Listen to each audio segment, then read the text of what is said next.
The moment my mother's number flashed across my phone screen, I knew my carefully constructed world was about to crack. 20 years of silence, and she chooses to call on the day of the Industry Excellence Awards. Perfect timing, as always. I'm Sylvia, and I've spent the last 2 decades building something from nothing. My office, perched on the 32nd floor of downtown Manhattan, is a daily reminder of how far I've come from that terrified 18-year-old girl, pregnant with twins and abandoned by the one person who should have stood by her side. "Ms. Lawson, your speech is ready for review," Claire said, poking her head through my office door. Her usual cheerful expression faltered when she saw my face. "Everything okay?" I declined the call and placed my phone face down. "Just ghosts, Claire. Nothing I can't handle." "The event starts in 3 hours. Jonathan's already there, supervising the setup." Claire hesitated. "And your twins called. They're surprising you by coming to the ceremony." A smile broke through my tension. Ethan and Cora, my unexpected blessings, now freshmen in college. They weren't supposed to make it tonight. Some excuse about midterms. "Those sneaky little—" My phone buzzed again. Same number. "Take it," Claire urged. "I'll hold your calls for the next 15 minutes. After she left, I stared at the phone until it stopped buzzing. 3 missed calls. Then a text. "We need to talk. I'm in the lobby." My hand started shaking. The lobby. She was here. I grabbed my blazer and headed for the elevator, my heels clicking against the marble floors with military precision. The security guard nodded as I passed, but I barely noticed. My mind was racing through the possibilities. Why now? What could she possibly want? The lobby was crowded with the usual afternoon rush, but I spotted her immediately. Roslyn, I refused to call her mom, looked exactly like I remembered, just with more expensive clothes and grayer hair. She was studying the building directory with that familiar, entitled expression. "What are you doing here?" My voice came out steadier than I felt. She turned, a practiced smile spreading across her face. "Sylvia, darling, look at you. So successful." She moved to embrace me, but I stepped back. 20 years, Roslyn.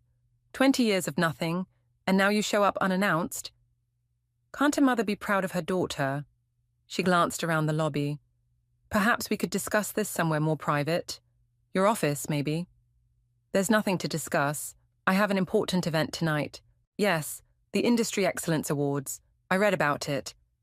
Her smile turned calculating. "That's quite an achievement. Your company's grown impressively." A chill ran down my spine. She'd been keeping tabs on me. "What do you want?" "Can't this wait until we're somewhere private?" "No. Say what you came to say." She sighed dramatically. "Fine. I've had some financial setbacks recently, and I thought, given your success, you might want to help family." I actually laughed. "Family? You lost the right to call yourself that when you walked out on your pregnant teenage daughter." "I raised you for 18 years, she countered, her voice hardening. "I think that earns me some consideration. Besides, I have documentation of my investments in your early years. It would be a shame if questions arose about the origins of your startup capital."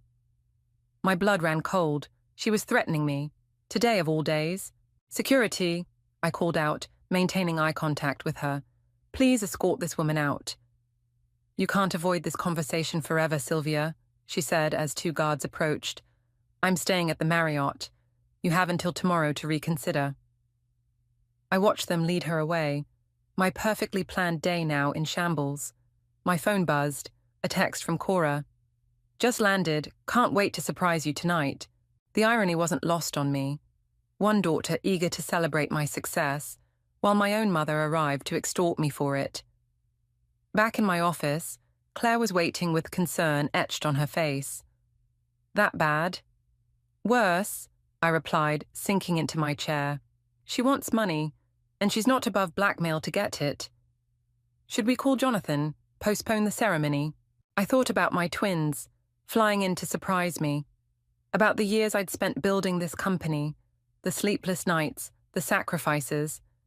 About the little girl, who once desperately wanted her mother's approval. No, I said, straightening my spine. She doesn't get to ruin this too. But Claire, first thing tomorrow, call our lawyers. If Roslyn wants a fight, she's going to learn exactly how strong her daughter has become. The Industry Excellence Award ceremony should have been my moment of triumph. Instead, I kept scanning the crowd, half expecting Roslyn to materialize and create a scene. The twins noticed my distraction immediately.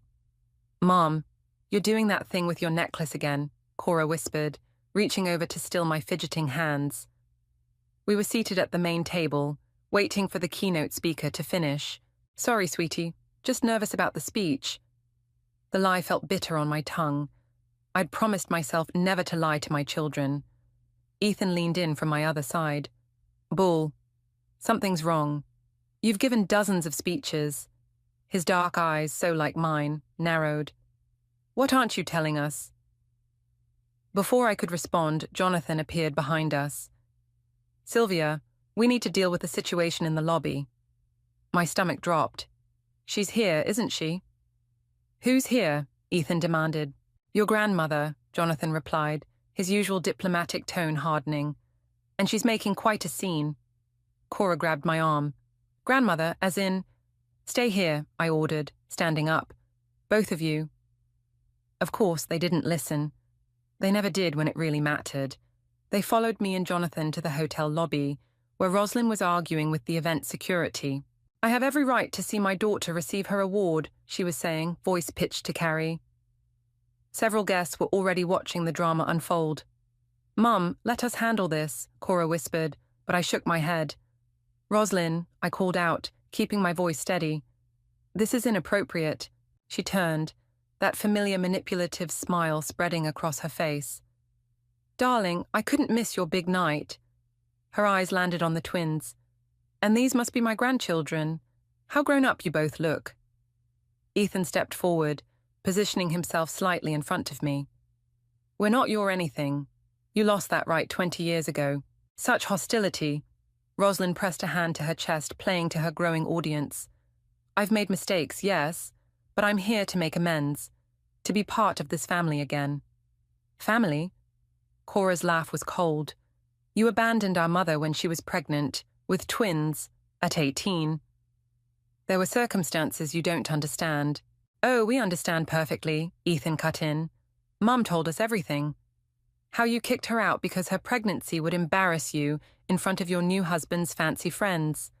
How you changed your number, moved away, pretended she didn't exist." Roslyn's facade cracked slightly. "That's not entirely." "And now," Cora continued, "now that she's successful, you show up wanting what? Money, recognition, a relationship." "I raised her—" "No," I interrupted, finding my voice. "You didn't raise me. You controlled me, manipulated me, and when I needed you most, you abandoned me. The only thing you taught me was how not to be a mother." The lobby had gone silent. Roslyn glanced around, realizing her audience wasn't sympathetic. "I have rights," she hissed, dropping the act. "I invested in your future, paid for your education, until I got pregnant," I reminded her. "Then you wrote me off as a lost cause. Everything I've achieved, I did despite you, not because of you." "We'll see about that." She reached into her purse, pulling out an envelope. "I have proof of my financial contributions. Perhaps your investors would be interested." Ethan snatched the envelope from her hands. "You mean these?" He started tearing it into pieces. "Guess you'll need better leverage." "Security," Jonathan called out. "Please remove this woman. And this time, ensure she doesn't return." As the guards approached, Roslyn's mask completely slipped. "You ungrateful little bitch. You think you're better than me. I made you who you are." "No," Cora said firmly, taking my hand. "She made herself who she is. And she made us who we are. You're nothing to us." I watched as they escorted Roslyn out, her threats echoing through the lobby. The twins stayed close, their presence anchoring me. "Well," Jonathan said, breaking the tension, "I believe they're about to announce the Industry Excellence Award for Innovation in Technology. Shall we?" I looked at my children, my real family. and felt a surge of pride. Actually, I need to rewrite my acceptance speech. I think I finally know exactly what I want to say. About time, Ethan grinned, draping an arm over my shoulders. Just please don't make us cry in public. No promises, I replied, heading back to the ceremony with my head held high. Rosalind might have returned to haunt me, but she just reminded me of exactly how far I'd come and who had really been by my side along the way. The morning after the award ceremony, I found myself sorting through an old storage box I hadn't opened in years. The twins sat cross-legged on my office floor, examining faded photographs and documents. "Mum, is this you?" Cora held up a creased Polaroid of a teenage girl in an oversized sweater, trying to hide a small baby bump. 18 and terrified, I confirmed, taking the photo. That was taken the day before she kicked me out. Ethan picked up a wrinkled envelope. "What's this?" "Don't," I started, but he'd already pulled out the contents, a handful of bounced checks and a handwritten note. "Don't contact me again. You made your choice." Ethan's voice shook with anger. "She wrote this to you when you were pregnant with us." A knock at the door saved me from answering. Claire entered, looking apologetic. "Sorry to interrupt, but Rosalind is in the building again. She somehow got past security using a visitor pass from another company." "Of course she did," I muttered. "Where is she now?" "Conference room B. Jonathan's stalling her." I stood up, straightening my blazer. "Kids, stay here." "Not happening," they said in unison. The walk to the conference room felt like marching into battle. Through the glass walls, I could see Rosalind sitting there, examining her manicure while Jonathan kept a careful distance. "I'll handle this," I said, pushing open the door. Rosalind's eyes flickered to the twins. "Family meeting? How appropriate." "What do you want?" I remained standing, the twins flanking me. "To remind you of something you seem to have forgotten." She pulled out her phone, tapped a few times, and slid it across the table. "Remember this place?" The photo showed a small medical clinic. My heart stopped. "What about it?" My voice sounded distant. "That's where I took you for your first prenatal appointment, where I paid the deposit for your medical care." Her smile turned predatory. "Before you decided to ruin everything by keeping them." "You wanted me to—" I couldn't finish the sentence. "I gave you options," Rosalind said. "Very expensive options. Options that would have preserved your future. Instead, you chose this." She gestured vaguely at the twins. Ethan stepped forward, but Cora grabbed his arm. "Let her finish digging her grave," she whispered. "I have receipts," Rosalind continued. "Proof of every penny I invested in you. By my calculations, with interest, you owe me close to $500,000. I started laughing. I couldn't help it. "That's what this is about? Money? It's about what's fair. I sacrificed everything for you." "No," I cut her off. "You sacrificed me for everything else. Your reputation, your new marriage, your social standing." I pulled out my phone, and while we're discussing receipts, I played the recording from last night's confrontation in the hotel lobby. Her threats, her admission of attempted blackmail. "Extortion is still illegal, last time I checked," Jonathan added mildly. Rosalind's face paled. "You recorded me." "I record all potential security threats to my company," I replied. "Standard procedure. You wouldn't dare use that against your own mother." "Watch me," I leaned forward. "Here's what's going to happen. You're going to leave. You're going to stay gone. If you ever try to contact me or my children again, this recording goes to every media outlet in the city. You can't—" "I can. I will. And just so we're clear?" I pulled out my checkbook, wrote quickly, and tossed it at her. "Here's $500,000. Consider every imagined debt paid. We're done." She stared at the check, then at me. "This doesn't change anything. I'm still your mother." "No," Cora said quietly. "You're just the woman who gave birth to her. There's a difference."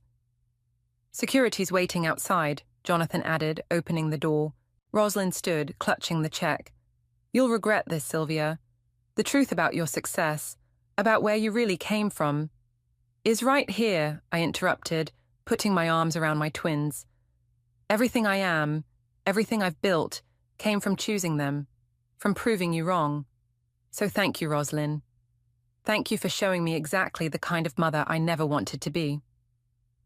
After she was gone, Ethan turned to me. Did you really just give her $500,000? I smiled. Look at the check. Cora ran to the door and came back with the discarded check. She read it and burst out laughing. What? Ethan grabbed it. Pay to the order of your conscience, amount, 0 euros. Mom, you're savage. I learned from the best, I said, hugging them both. Now, who's hungry? I think we all deserve some comfort food after that performance. Pizza? They asked hopefully. Pizza, I agreed, feeling lighter than I had in years. Sometimes, the best revenge isn't about money or power. Sometimes, it's simply about showing them exactly what they threw away. We have a problem, Jonathan announced, bursting into my office 3 days later. He dropped a stack of papers on my desk. Your mother's been busy. I flipped through the documents, my stomach tightening. She's meeting with Marcus Reynolds, our biggest competitor. Not just meeting. Look at the last page. The final document showed a series of email exchanges. My hand started shaking as I read them. She's claiming she provided the initial seed money for my company. I stood up so quickly my chair rolled into the wall. That's impossible. I have every bank record, every transaction. She's fabricated quite a convincing paper trail, Jonathan said grimly. Reynolds is considering using this information for a hostile takeover attempt. Claire appeared in the doorway.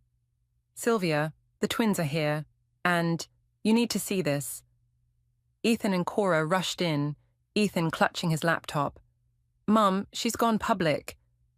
He turned the screen toward me, showing a business news website. The headline made my blood boil. Tech CEO's success story questions. Mother claims rights to company ownership. That's not even the worst part, Cora added, scrolling down. She's giving interviews about how she sacrificed everything to support your early career. She's trying to force my hand, I said, pacing. Make me pay her off to keep quiet. Actually, came a familiar voice from the door, I'm trying to take back what's mine. Roslyn stood there, looking perfectly polished in an expensive suit. Behind her, Marcus Reynolds smiled like a shark that had just spotted blood in the water. This is private property, Jonathan stepped forward. You're trespassing. Not for long, Reynolds replied smoothly. Once these ownership documents are verified. They're forgeries, I snapped. Are they? Roslyn pulled out a yellowed envelope. Remember this, darling. The college fund I set up for you. The one you emptied to start your precious company. My heart stopped. The college fund. The one thing I'd tried to forget. That money was mine, I said carefully. You signed it over to me on my 18th birthday. Under duress, she countered, when you threatened to expose certain family secrets to your stepfather. The twins looked at me questioningly. I'd never told them this part of the story. You want to talk about secrets, Roslyn? I moved closer. Like why you really set up that fund, where that money really came from. Her smile faltered slightly. Mom? Cora touched my arm. What's going on? Your grandmother didn't set up that college fund out of maternal love, I said, never breaking eye contact with Roslyn. She set it up to hide money from her first divorce, money she embezzled from her ex-husband's company. Reynolds' shark smile disappeared. Is this true? Of course not, Roslyn laughed, but it sounded hollow. She's desperate. I have proof, I cut in. Every transaction, every transfer. I found the papers when I was cleaning out her house after she kicked me out. That's why she signed the money over to me so easily, because she knew I could prove where it came from. You're bluffing, she whispered. I walked to my desk, pulled out a thick file from the bottom drawer. I kept everything. Been waiting 20 years for you to try something like this. Reynolds backed away from Roslyn. I think we're done here. Marcus, wait. She reached for him, but he was already heading for the door. You didn't think I'd be prepared? I asked quietly. You taught me well, remember? Always keep leverage. Always have a backup plan. This isn't over, she hissed. Actually, Jonathan interjected. It is. Our lawyers are filing a defamation suit as we speak. Those false claims you made to the press, they're going to cost you. You can't prove they're false. Yes, we can, Ethan spoke up. We found your old accountant. He's very chatty these days, especially since his retirement. Rosalind's composed facade cracked completely. You ungrateful little... Security's on their way up, Claire announced from the door. Should I have them escort Mrs. Lawson out, or would she prefer to leave with her dignity intact? For a moment, Rosalind just stood there, looking older and smaller than I'd ever seen her. Then she straightened her spine, adjusted her designer bag, and turned to leave. You'll regret this, she said over her shoulder. No, I replied. I won't. But I think you might. After she left, the twins hugged me tight. That was badass, Mom, Cora whispered. Yeah, Ethan agreed. But why didn't you use this leverage before? I looked at the file in my hands, 20 years of insurance against this exact moment. Because sometimes the best revenge is waiting for your enemy to destroy themselves. Jonathan cleared his throat. Speaking of destruction, shall we discuss our counterattack? I smiled, feeling more energized than I had in days. Oh yes, let's show her exactly what happens when you try to take on this family. Got it! Cora burst into my home office, laptop in hand, Ethan right behind her. You won't believe what we found. I looked up from the legal documents I'd been reviewing. It was Saturday morning, but we'd all been working around the clock since Rosalind's latest attack. Remember how you said Rosalind remarried right after kicking you out? Ethan pulled up a chair. Well, we did some digging into her new family. And? I set aside the papers, intrigued by their excitement. She's done this before. Cora turned her laptop toward me. 3 times. The screen showed a series of news articles spanning the last 20 years. Each one featured Rosalind, under slightly different names, involved in various financial disputes. Look at the pattern, Ethan pointed. She marries wealthy men, usually with grown children. Then she somehow gains control of family assets, and suddenly there's a massive family fallout. Her current husband, Cora added, is Richard Sterling. My eyes widened. The real estate developer? The very one, Ethan grinned, and guess who's been quietly selling off his assets without his knowledge? A knock at the door interrupted us. Jonathan entered, looking unusually animated. You need to see this, he said, turning on the TV in my office. The news channel showed Richard Sterling himself, standing outside his office building, surrounded by reporters. Allegations of unauthorized property sales and misappropriated funds, he was saying. I filed for divorce and am cooperating fully with the investigation. Holy shit, I whispered. That's not all, Jonathan said. Richard's children reached out to our lawyers. They want to talk. Within hours, my living room had turned into an impromptu war room. Richard's 3 adult children sat across from us, sharing stories that felt eerily familiar. She isolated our father, Sarah the oldest explained, convinced him we were after his money. Sound familiar? Then she started managing his finances. Michael, the middle child, added. Said she was protecting the family legacy. But you caught her, I said. Thanks to you, Lisa, the youngest, smiled. When we saw the news about her claims against your company, we started investigating, found the pattern you exposed. We're building a class action lawsuit, Sarah said. Other families have come forward. Would you be willing to testify? Before I could answer, my phone buzzed. A text from Rosalind. We need to talk. One last chance to make this right. She's desperate, Ethan observed, reading over my shoulder. Good, Cora said firmly. Let's finish this. I typed back, Marriott, 1 hour, come alone. The hotel lobby was quiet when I arrived. I'd insisted on going alone, though I knew Jonathan had people watching the building. Rosalind sat in a corner, looking less polished than usual. I assume you've seen the news, I said, sitting across from her. You turned Richard against me. Her voice was bitter. Ruined everything I built. Like you tried to ruin me. I leaned forward. I have to know, was any of it ever real? Did you ever actually care about anyone besides yourself? Of course I cared, she snapped. I gave you everything. You gave me nothing but lessons in manipulation, I cut her off. And now those lessons are coming back to haunt you. What do you want? She asked tiredly. I want you to disappear, sign a confession admitting your claims about my company were false, return everything you stole from Richard, and never contact me or my children again. Or what? I pulled out my phone, showed her the evidence we'd gathered.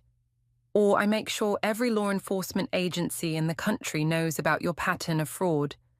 Every news outlet gets your story. Every family you've destroyed gets their justice. She stared at the phone, then at me. You really hate me that much? That's the thing, Roslyn. I don't hate you at all. I pity you. You could have had a real family, real relationships. Instead, you chose schemes and manipulation. And now you're alone. I can change, she whispered. No, I stood up. You can't. But you can face the consequences of your choices. The papers will be delivered tomorrow. Sign them or face the consequences. As I walked away, she called out, I did love you, you know, in my way. I turned back one last time. Your way wasn't love, Roslyn. It was control. And now you've lost both. Outside, the twins were waiting in the car, despite my instructions to stay home. Well? They asked in unison. Now we wait, I said, sliding into the back seat. But something tells me she'll sign. And then, Cora asked, I looked at my children, my real family, and smiled. Then we go back to living our best lives, because that's the greatest revenge of all. She's not going to sign, Claire announced, bursting into the conference room where we were reviewing quarterly reports. And it's worse than we thought. Jonathan pulled up a news website on the projector. My stomach dropped as I read the headline. Tech CEO's dark past, mother reveals family secrets. She's gone nuclear, Ethan said, reading over my shoulder. Look at these allegations. The article detailed supposed evidence of tax fraud, claiming I'd used illegal means to start my company. Worse, it included personal attacks about my pregnancy, suggesting I'd manipulated and blackmailed my way through those early years. She's trying to destroy everything, I whispered. Mom? Cora touched my arm. There's something else you should see. She pulled up a social media post. Roslyn had shared old photos of me as a teenager, including some from when I was pregnant. The caption read, A Mother's Sacrifice, the truth about my daughter's rise to power. The comments were brutal. People were already calling for investigations into my company. Your stock is dropping, Jonathan said quietly. Investors are getting nervous. My phone rang. Richard Sterling's daughter, Sarah. I put it on speaker. Turn on Channel 7, she said without preamble. Now. Claire grabbed the remote. There was Roslyn, sitting in a studio, tears streaming down her face. As a mother, I only wanted to protect her, she was saying, but the things she did, the ways she manipulated people, I can't stay silent anymore. That manipulative Ethan started, but I held up my hand. Wait, look behind her. In the background of the shot, barely visible, was Marcus Reynolds. He was watching the interview with a satisfied smile. They're working together, Jonathan realized. Reynolds is backing her play. Of course, I said, everything clicking into place. He wants my company. She wants revenge. Perfect partnership. What do we do? Cora asked. I stood up, straightening my jacket. We fight back. Claire, call the station. Book me for tomorrow morning's show. Jonathan, get me everything you can on Reynolds' recent business dealings. Kids, I need you to... Already on it, Ethan interrupted, typing furiously on his laptop. Found something interesting about Reynolds' recent acquisitions. They all follow a pattern similar to Roslyn's schemes. And look at this, Cora added, pulling up another document. The timing of their meetings coincides with several suspicious property transfers. My phone buzzed again, a text from Roslyn. Ready to negotiate yet? Mom? Cora looked worried. What's our play here? I smiled, feeling strangely calm. We give them exactly what they want, a public showdown. The next morning, I walked into the same studio where Roslyn had given her tearful performance. She was already there, along with Reynolds, both looking smugly confident. "Darling," Roslyn said sweetly as the makeup artist prepared us for air. "Last chance to make this right." "Funny," I replied. I was about to say the same thing. The red light came on. The host introduced us, recapping the controversy. Roslyn launched into her well-rehearsed story about my supposed misdeeds. "And what do you say to these allegations?" the host asked me. I pulled out my phone. "I say, let's listen to something interesting." I played an audio recording. Reynolds' voice. "Once we take her company, you'll get your cut. Just stick to the story." Roslyn. "What about the illegal property transfers? If those come out..." Reynolds. "They won't. Trust me. This plan is foolproof." The studio went silent. Reynolds' face turned purple. Roslyn's makeup couldn't hide her sudden pallor. "That recording," the host stammered, "is that real?" "As real as the documentation I've just sent to the SEC about Mr. Reynolds' recent business practices," I said calmly.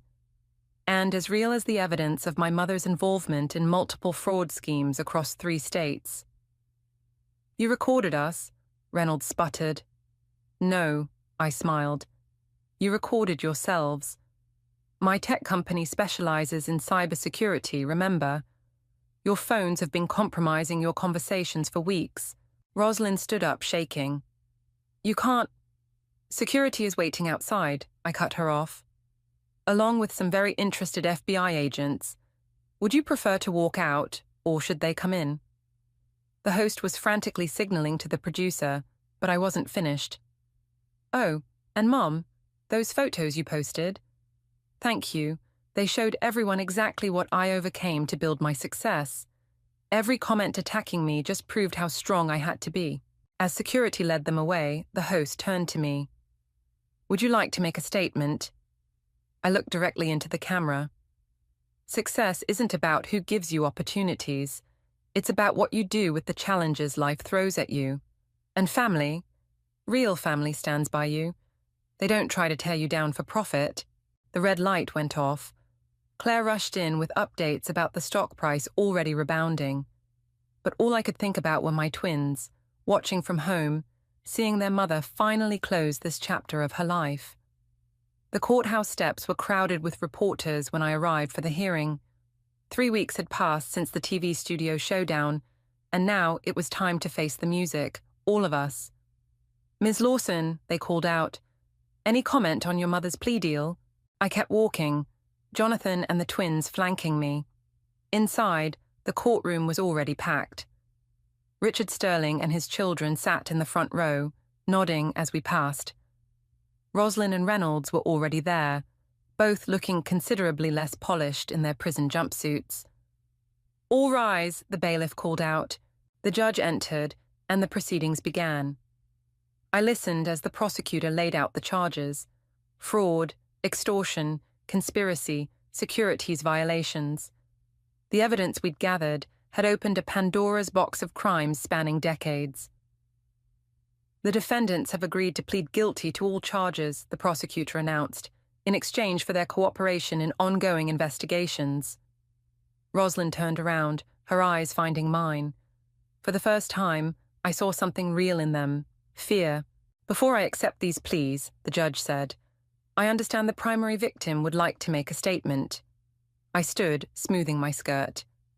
Cora squeezed my hand as I walked to the podium. "Your Honor," I began, 20 years ago, I was 18 and pregnant with twins when my mother threw me out. She told me I was worthless, that I'd never amount to anything. Those words haunted me for years." Roslyn shifted uncomfortably in her seat. "But today, I'm not here to talk about the past. I'm here to talk about justice, not just for me, but for every family these defendants have torn apart with their schemes." I turned to face them directly. "Mr. Reynolds, you thought you could use my mother's bitterness to steal my company. Instead, you exposed your own criminal enterprise. And Mom, Roslyn, you thought you could destroy what I built, but you forgot something important." "And what's that?" Roslyn asked, her voice barely audible. You taught me to keep receipts, I smiled.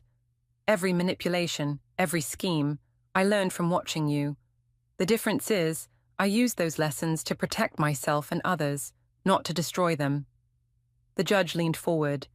What are you asking for in terms of sentencing?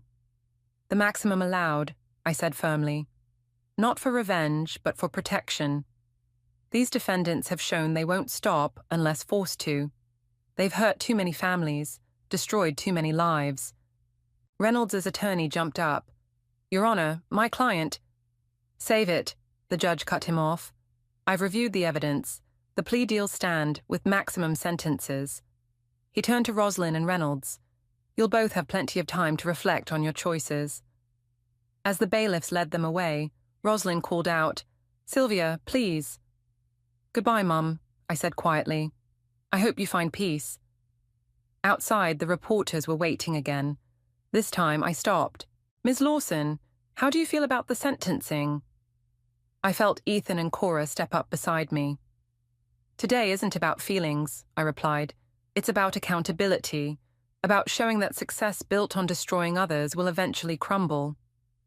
And what about your mother? Will you ever forgive her? I paused, considering. Forgiveness isn't about excusing actions.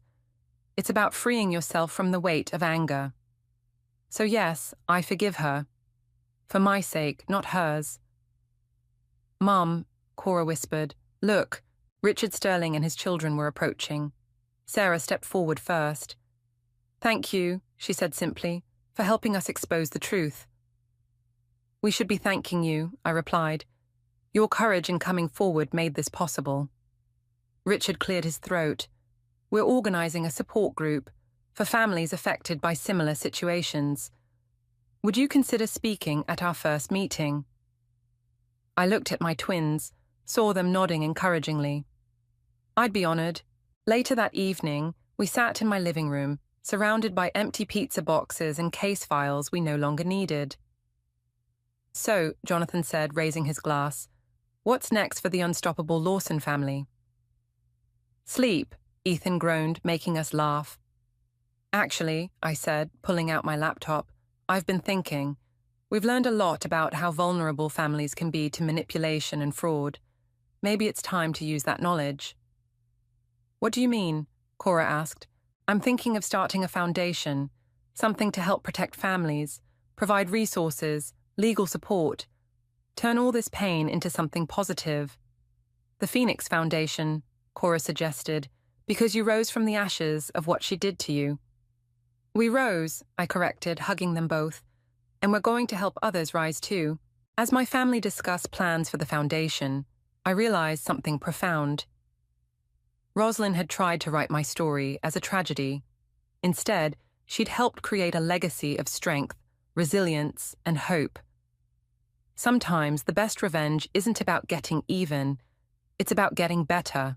The Phoenix Foundation's inaugural event filled the hotel ballroom with survivors and their families. As I watched Sarah Sterling wrap up her powerful speech about recovering from familial fraud, my phone buzzed with a familiar prison number. I declined the call, just as I had every week since the sentencing. Still calling?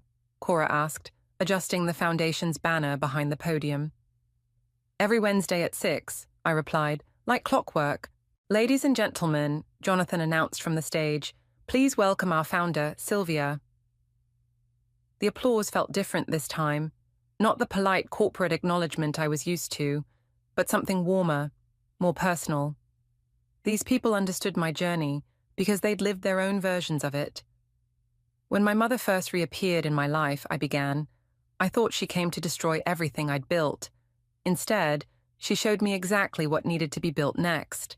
The audience leaned forward, many nodding in recognition. We all have stories of betrayal, of family members who chose greed over love. But those stories don't define us. What defines us is what we choose to do with our pain. A movement at the back of the room caught my eye. Richard Sterling had arrived with his youngest daughter, Lisa. They were supporting an elderly woman I recognized from the case files, another of Reynolds' victims. The Phoenix Foundation isn't just about preventing fraud, I continued. It's about redefining family.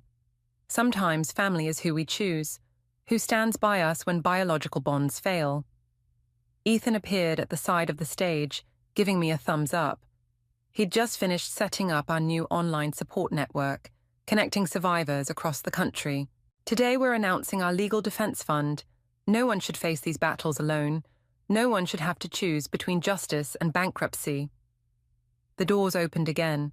Marcus Reynolds' ex-wife entered with their children, all of them wearing Phoenix Foundation supporter pins. But most importantly, I said, my voice growing stronger, we're here to remind everyone that your worth isn't determined by those who failed you. It's determined by how you rise, how you rebuild, and how you help others do the same. After the speech, during the reception, Claire rushed over with her tablet. You need to see this. It was a news article. Rosalind Lawson attempts prison program reform, cites personal transformation. She's teaching other inmates about recognizing manipulation patterns, Claire explained. The prison psychologist says she's making real progress. Good for her, I said, meaning it, but that chapter of my life is closed. Mom, Cora called out. The Sterling siblings want to discuss expanding the Foundation's reach. The next hour flew by in a whirlwind of conversations, plans, and connections. People shared their stories, their triumphs, their ongoing struggles. Each one reinforced why we'd created the Foundation. As the event wound down, Jonathan joined me at a quiet corner table. Quite a turnout, he said, sliding me a coffee. But you haven't checked your phone in hours. I pulled it out, 7 missed calls from the prison. She's persistent, he observed. She always was. I stared at the notification. Maybe that's what made her so dangerous. And now, I deleted the notifications. Now she's just someone who taught me what not to be. Mom? The twins approached, followed by a group of young adults, all children of fraud victims. We want to start a youth outreach program, help kids spot the warning signs early. Looking at them, my children, who'd grown into such compassionate, strong individuals, I felt a surge of pride. You know what the best revenge is? I asked Jonathan. He gestured at the room full of healing families, at my twins leading their peer support initiative, at the wall displaying our Foundation's mission statement, transform pain into power. I think you figured it out, he smiled. The last guests were leaving when Claire brought me one final message, a letter from the prison. Unlike the others, I opened this one. Sylvia, I watched your Foundation announcement on TV. For the first time, I saw you, really saw you. Not as an extension of my ambitions or a target for my resentment, but as the remarkable woman you've become despite me, not because of me. I don't expect forgiveness. I don't deserve it. But I want you to know that you've succeeded in the one area I always failed. You've created something that helps people instead of hurting them. Don't respond. Don't visit. Just know that at least one good thing came from my failures. They helped you become everything I never could be. Ah. I folded the letter and slipped it into my purse. Then I joined my real family, my children, my friends, my Foundation members, as they planned the next chapter of our shared story. Not a story of revenge or resentment, but one of resurrection, of rising from the ashes stronger, wiser, and ready to light the way for others. That's the thing about phoenixes, they don't just rise, they soar.